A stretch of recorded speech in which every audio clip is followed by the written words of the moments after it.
Hey guys, it's me Nate again. So today we're going to be talking about a coding tutorial that can help your robot become a little more consistent and accurate on the Into Orbit LEGO field. So today's tutorial is mainly going to be for paths like if you're driving from one side of the field to the other. So we're going to be talking about accelerating.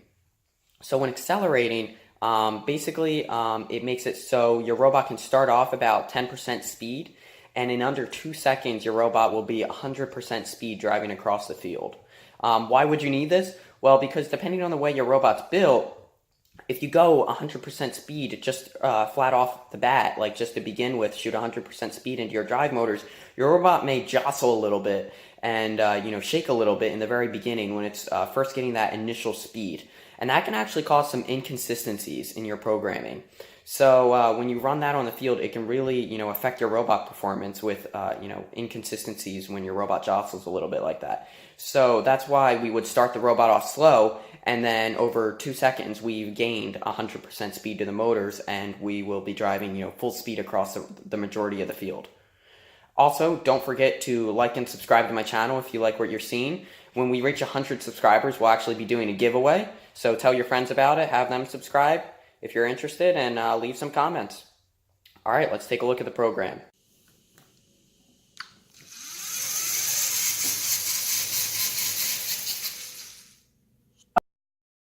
Let's talk about this acceleration program.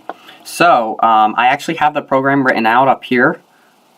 But what we're going to be doing is I'm actually going to be making it down here and explaining it step by step on what different blocks do and why we place those blocks. So the first thing we want to do is place a motor block. So we want to reset our drive motors. So let's reset our drive motors. On our robot, our drive motors are B and C. So you bring out those motor blocks and then you click reset on them. So that'll reset your motor value to 0. So that you always want to do that in the beginning of your program, so that helps a little bit. So then you have to use a variable block. I actually have a previous video on my channel on some of the cool things you can do with the variable block and how it can help you. So if you want to understand the variable block a little bit more after this video, you can always go to that previous video I posted and take a look at it. Alright, so let's bring in the variable block. You want to set some variables. So basically what the variable block does is you basically type in a value, and then you can later in the program use the variable block to then read that value and plug it into a different block in your code. So like let's say I wanted to drive like 50% power. I could just type in 50% here and then have the variable another variable block somewhere down here, and then just connect this to the motor speed, and it would give it 50% power. However, that's not going to be what we're doing. So the first thing you want to do is you want to label your variable block. So in this one we're just going to write motor top speed. So for some reason on our motors, when we type in 100% power, our top speed actually only ends up being around 75% of the motor power. We're not really sure why, but so I'm going to label the top speed of our motors as 75% motor power. Now the next one is motor initial speed. So this is going to be all about what kind of speed you want to start your robot at. So I was just messing around with the program, and I decided that we should probably start pretty slow, like 10% speed. So you type in the 10 there. The next thing you want to do is add a loop. So like I've mentioned in previous videos, a loop basically will repeat the action inside of it until you program an interruption on the loop, something to interrupt and stop the loop from repeating. So you add the loop. The next thing is this wait block. So basically this wait block is going to be how fast or like what kind of time you want to then shift a faster speed in. So basically what we're going to be making is every after say 0.1 seconds, 0.1 seconds, every 0.1 seconds we're going to be adding 5% power to our motor speed. So it'll start at 10. After 0.1 seconds it will be at 15% speed. After 0.2 seconds it'll be at 20% speed, etc. So this wait block basically is asking how fast do you want to add your 5% speed. So maybe that's a little bit too fast of an acceleration for your robot. You could always do 0.2 You know, that way every 0.2 seconds, your robot increases 5% speed. So just for this purpose, we'll say with the 0.1. So the next thing you want to do, like I said, you want to name your variable block. So we'll now read that motor initial speed. So basically what we're going to do is we're going to use this variable block to then read this value. So this value is 10, and that's the speed we start at. So you click the variable block, drag it up there, then you click it again and click read. So you want to read the numeric. So this is reading the number 10, and now we need to plug in that number 10 somewhere. So let's add a drive block. So we want it to just be driving forward while it gains speed. So what we want to do is then add this.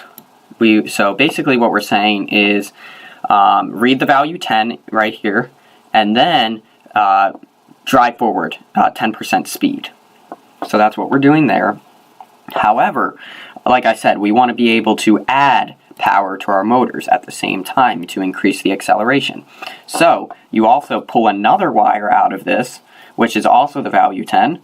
You plug it into the value of B of this math block, and you want to type in whatever increase in power you want to do. So whether it be 1%, 1% increase every 0.1 seconds, or let's say you wanted to do a 2% power increase every 0.1 seconds. So in this case, we're doing a 5% power increase every 0.1 seconds.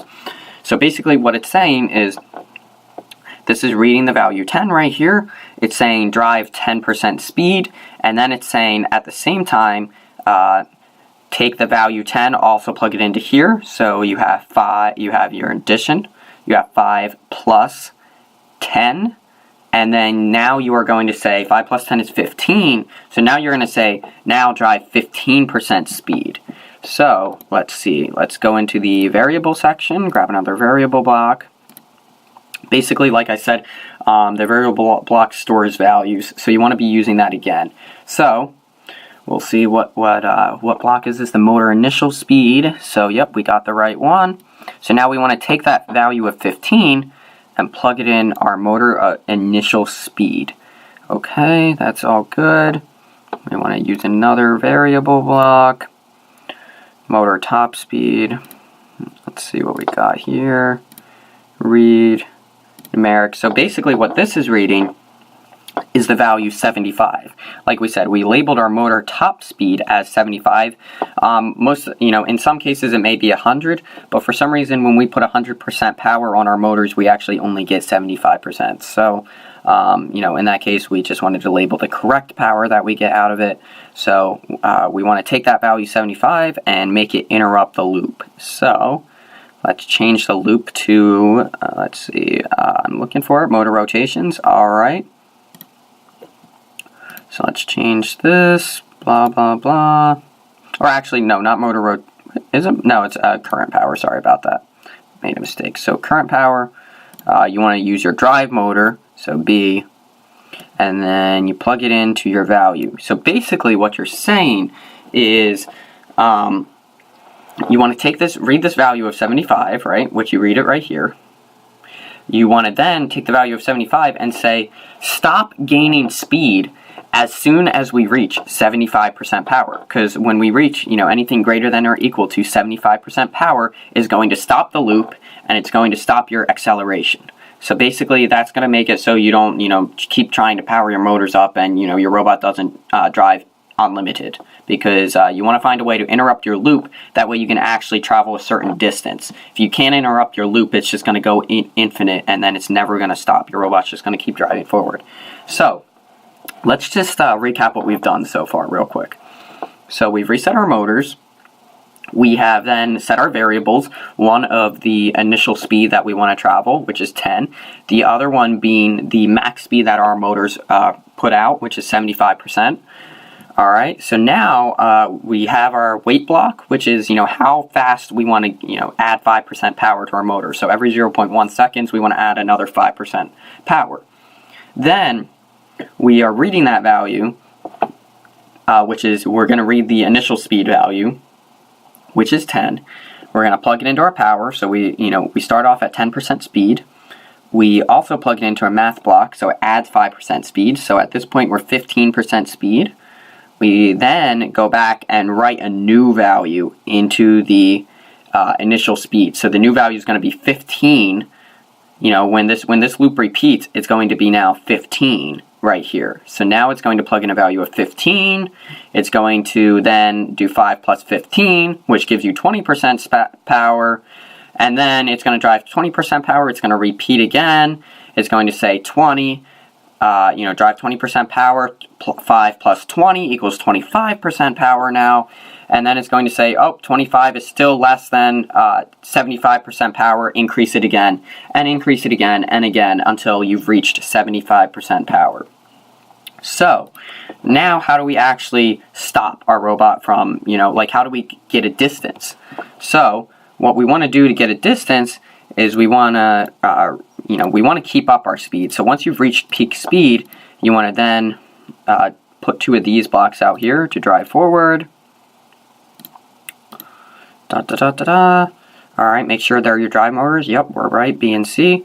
So basically what you're doing is you're going to measure your current. So measure current power from your motor. You're going to plug in that current power as your drive power. So you're saying, okay, you've reached 75% speed by accelerating. Now the loop gets interrupted and it stops gaining speed. Alright, so now measure, what are your motors spinning at? They're spinning at 75% speed. So now you want to be driving forward 75% speed. Alright, so you want to keep that 75% speed as a constant acceleration until, you reach so many rotations.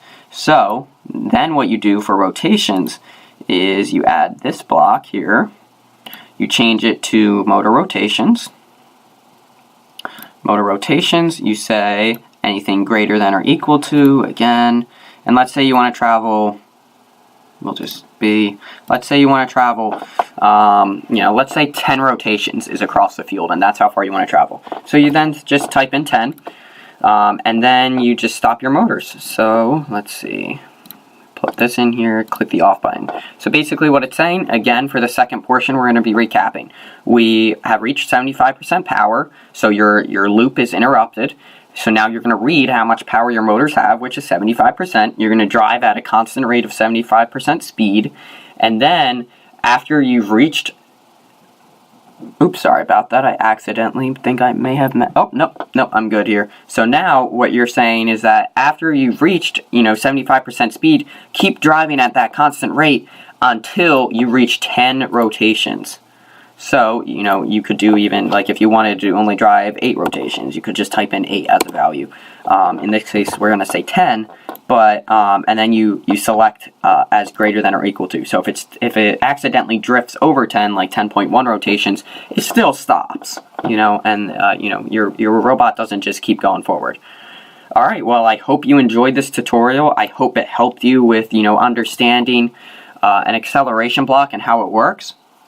Remember that we're going to be doing a giveaway at 100 subscribers, so tell your friends about this channel, like and subscribe. Also, do any pick any comments, tell me any comments that you want to see, or tell me in the comments on what you want to see in a future video, whether it be a programming tutorial or an update on our robot. Alright, well, I'll see you guys next time.